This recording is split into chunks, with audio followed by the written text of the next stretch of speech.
Smoke games, you're eating what now?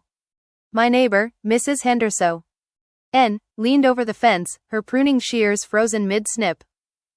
Her wrinkled face scrunched like she'd smelled something rotten. I swallowed the last rubbery bite of frog leg, wiping grease onto my worn jeans. Protein, Mrs. H. Free protein. Saves money. I gestured towards the overgrown patch of damp earth near my compost heap, my unofficial amphibian farm. Gotta fund the upgrade. She blinked, slow and deliberate. The upgrade being? ? The monitor, Mrs. H. The asterisk 4K monitor.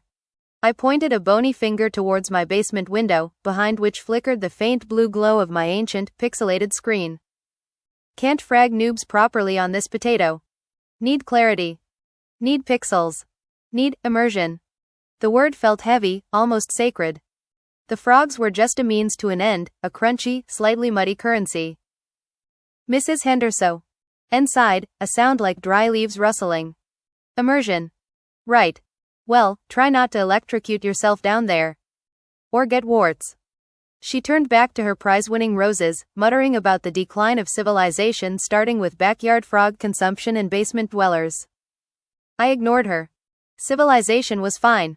My aim, however, was not. Last night's disastrous raid proved it, mistook a friendly healer for the enemy boss.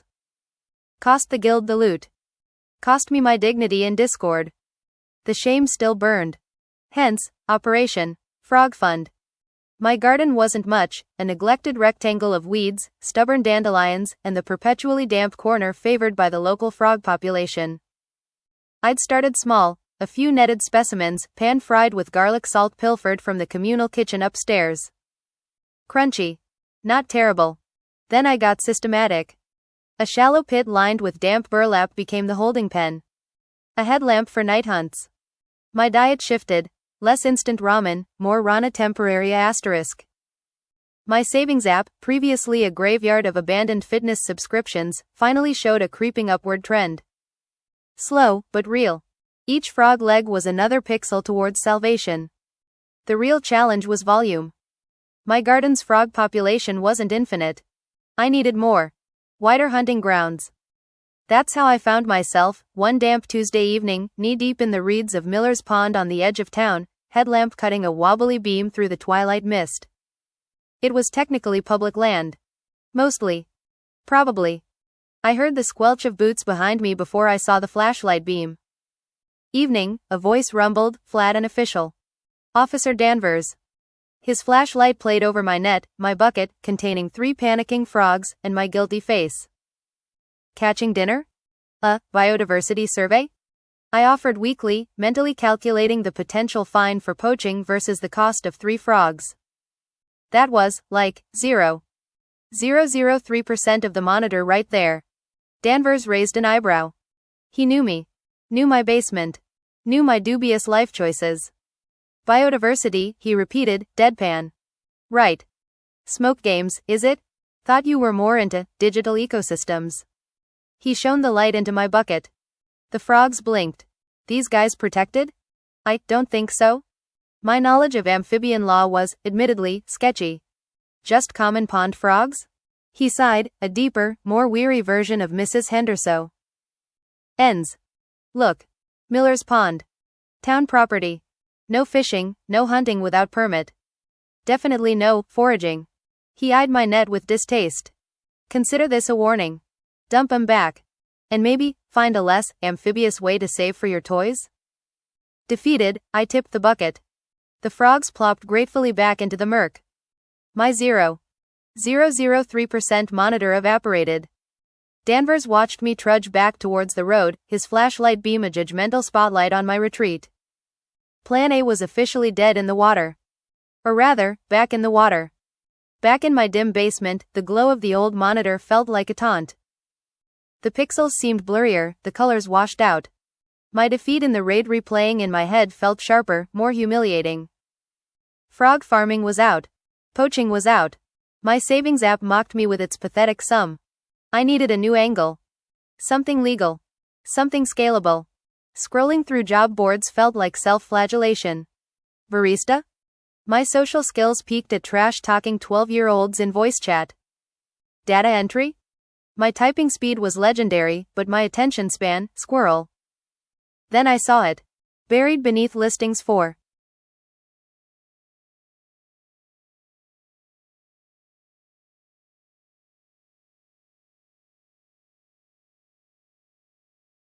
Dynamic Sales Ninjas and Customer Happiness Champions, asterisk, localized playtesters wanted, next-gen tactical shooter. Remote. Flexible hours. Pay. Competitive. Asterisk playtesting. Getting paid to play games? It sounded too good. Probably a scam. Or involved testing some mobile puzzle abomination. But, tactical shooter, that had promise. I clicked. The application was surprisingly straightforward. Upload specs, describe rig, list recent FPS experience, take a short reaction time test. My rig was a Frankenstein's monster of salvaged parts, but it ran. My FPS experience? Extensive. My reaction time? Blistering, when properly caffeinated. I applied. Forgot about it. Focused on eating the last of my frozen frog leg stash, regretting the lack of garlic salt, and grinding dailies on the old monitor, squinting at distant enemies. A week later, an email arrived. Not spam. An invitation to a closed beta test for Project Vanguard. And a contract. With a number attached. A number that, combined with my Frog Fund remnant, got me very close to 4K territory. The test client downloaded overnight. Logging in the next morning felt different. The graphics were crisp, even on my junk monitor. The textures popped. The lighting was phenomenal. And the speed, I felt like I was seeing the game world for the first time. I wasn't just playing, I was hunting. My K/D ratio soared. My feedback reports became essays on map flow, weapon balance, netcode jank. They paid me. On time. Every week. The final payment hit my account. The total glowed on my screen, exactly enough. More than enough, actually. I could afford the monitor and a decent mount. Maybe even a new keyboard? The Frog Fund app was finally closed, uninstalled. Mrs. Henderson watched, bewildered, as a large, flat box was delivered. Danvers drove past slowly as I wrestled it down my basement steps, offering a curt nod that might have been amusement. Setting up the new monitor was a ritual. Cleaning the desk. Routing cables with uncharacteristic neatness. Plugging it in. The power light glowed a soft, non-judgmental blue. I booted up Project Vanguard.